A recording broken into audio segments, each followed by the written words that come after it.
इसमें हम बात करेंगे ज़िंदगी में उन चीज़ों की जो असल में मैटर करती हैं, जिनको हम इग्नोर कर रहे हैं और जिनकी वजह से हमारा सक्सेस है, उनको छोड़कर हम वो चीज़ें फॉलो करने में लगे हैं, उन चीज़ों की तरफ दौड़ रहे हैं जो इतना मैटर नहीं करती ज़िंदगी में, और उसकी वजह से हमारी ज़िंदगी में परेशानियां हैं, वरीज़ हैं, स्ट्रेस है वगैरह वगैरह।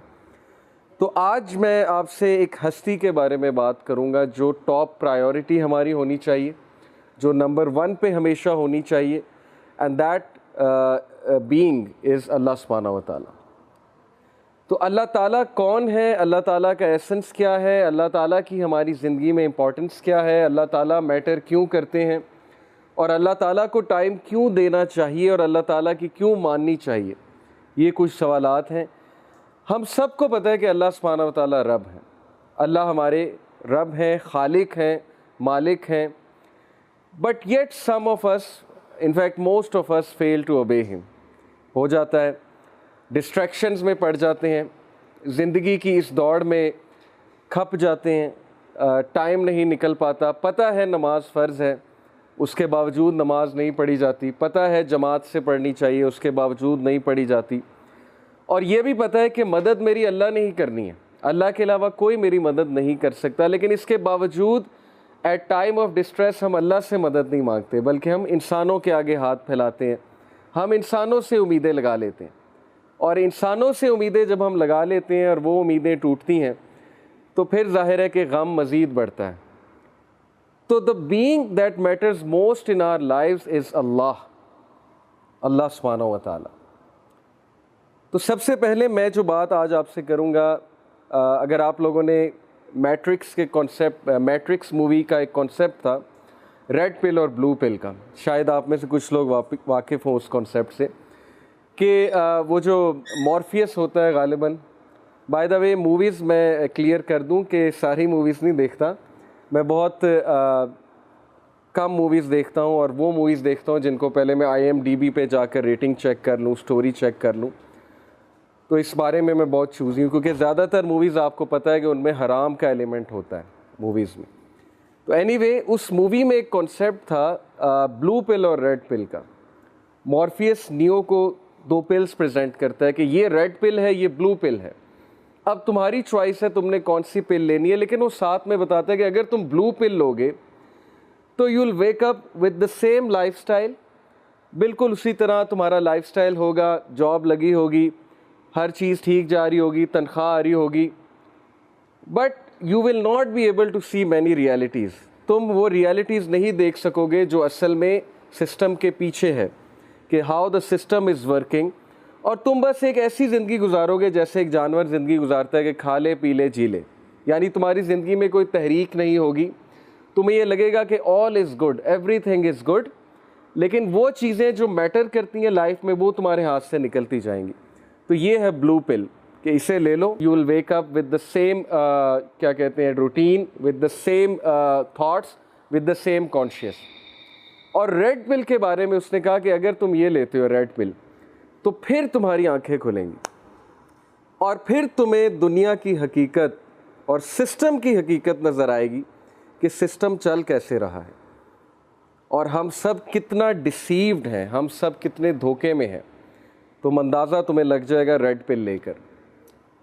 तो मैं भी जो ये हलका है ना, इसमें आपको ब्लू पिल और रेड पिल प्रेजेंट करता हूँ। ब्लू पिल यही है कि किसी बात में हम अमल ना करें, हम इन सारी बातों को स्टोरी समझें और ना हमारी लाइफ्स में कोई चेंज आए, हम घर जाके वैसे ही अपनी रूटीन रखें, कोई चेंज ना लाएं, कोई तहरीक ना लाएं, हमारे अंदर से कोई आवाज़ ना उठे। और रेड पिल ये है कि हम ये बातें सुन के कांप जाएं, हम ये बातें सुन के अपनी आंखें खोल लें, हमें रियलिटी समझ आ जाए, हम उस डिसेप्शन से बच जाएं। तो कुरान मजीद और हदीस हमें रेड पिल देती है, और वो रेड पिल ये है कि अल्लाह ताला कहते हैं वमल हयातुद दुनिया इल्ला मताउल गुरूर, कि ये दुनिया धोखे का सामान है।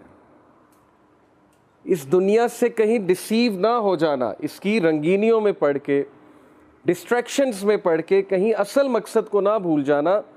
तुम लोगों ने तो खुद चॉइस बाय चॉइस तुम यहाँ पर आए हो। सूरह अहज़ाब की वर्स 72 है, अल्लाह ताला कहते हैं हमने आसमानों को, हमने पहाड़ों को अमानत दी, but they did not accept, उन्होंने एक्सेप्ट नहीं किया, पहाड़ों ने और हेवंस ने, they did not accept bearing this responsibility. कौन सी रिस्पॉन्सिबिलिटी?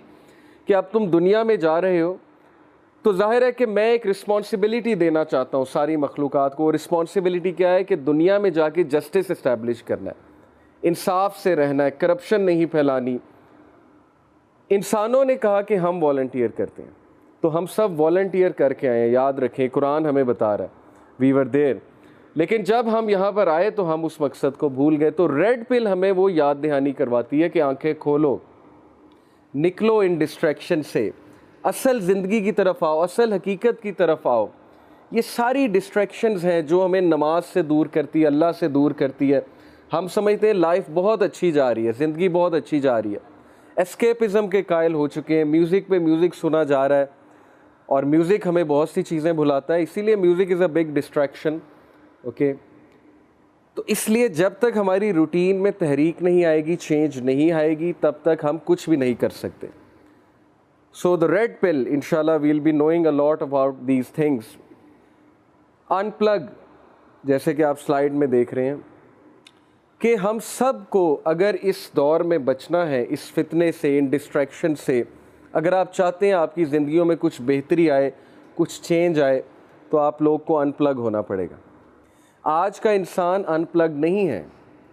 और मैं एक जगह पढ़ रहा था कि अब मोबाइल डाटा का बटन है और वाईफाई का बटन है, ये एक कमोडिटी बन चुकी है, ये एक लग्जरी बन चुकी है कि इंसान इसको ऑफ़ करेगा तो वो एक लग्जूरियस लाइफ फील करेगा कि मैं फ्री हो गया हूँ, मेरे पास सोचने समझने का टाइम आ गया है। तो वी हैव टू थिंक कि हाउ टू अनप्लग आवरसेल्व्स।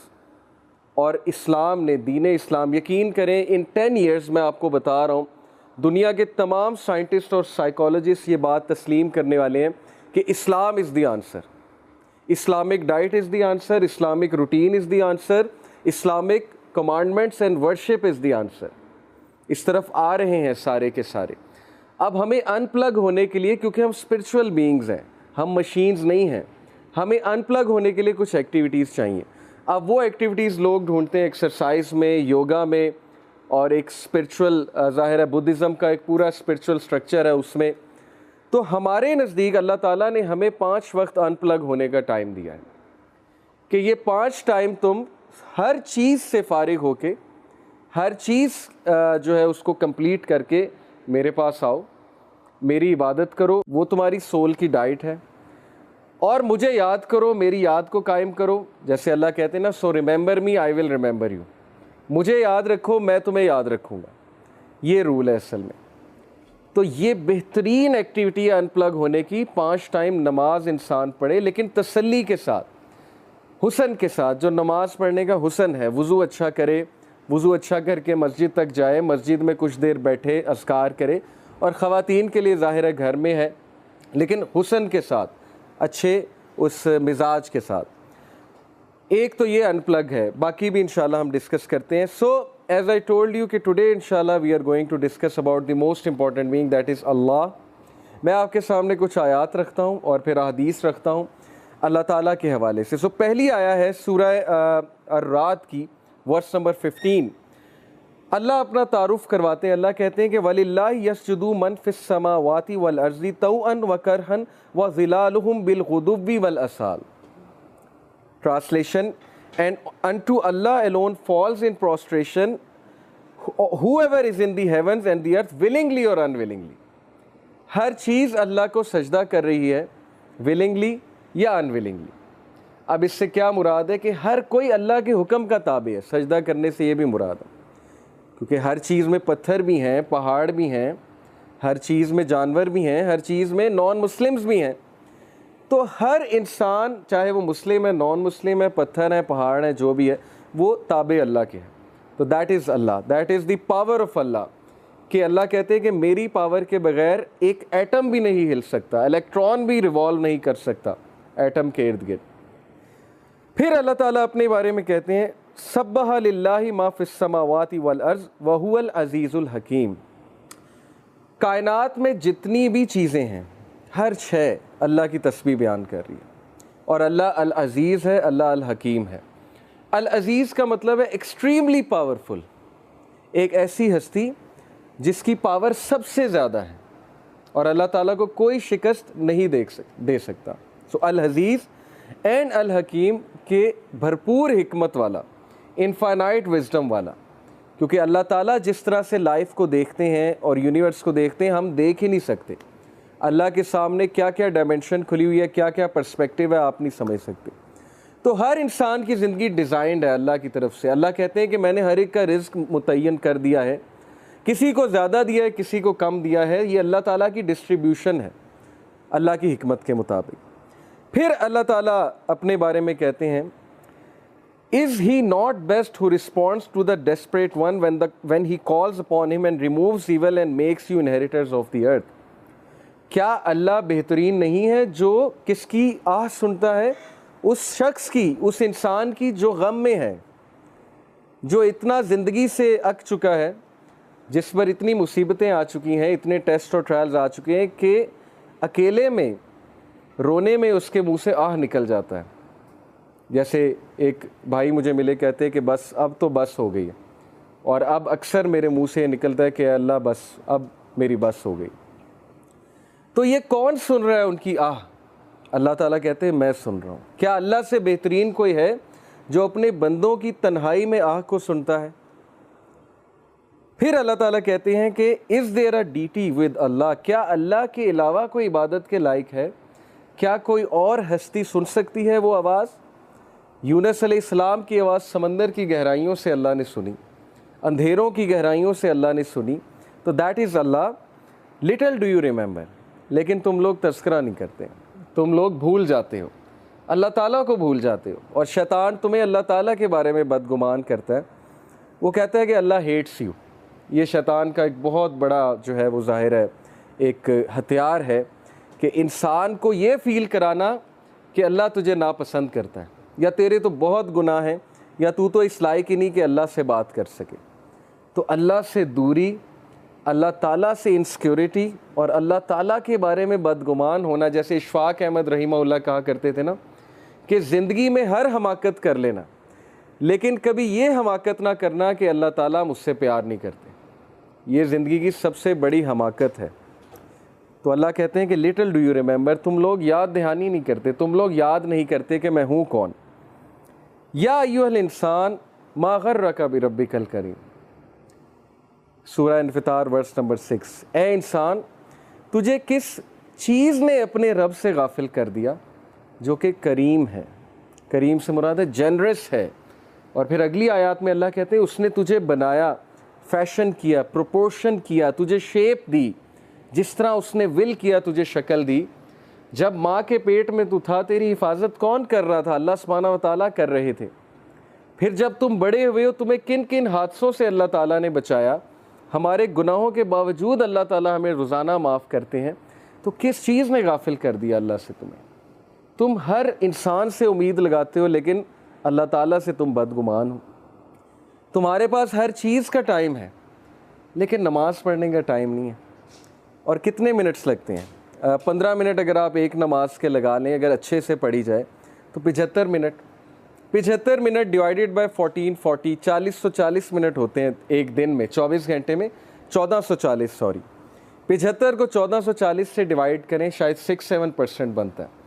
तो 6 से 7% दिन का हिस्सा अगर तुम अल्लाह को नहीं दे सकते, जो वो हस्ती है जो सबसे ज़्यादा मैटर करती है ज़िंदगी में, तो इसका क्या मतलब है? इसका मतलब ये कि हम डिसीव हो गए, इसका मतलब है कि हम खो गए, इसका मतलब है कि हमने उस हस्ती को इग्नोर कर दिया, यानी हमने अपने पाँव पे खुद ही कुल्हाड़ी मार ली।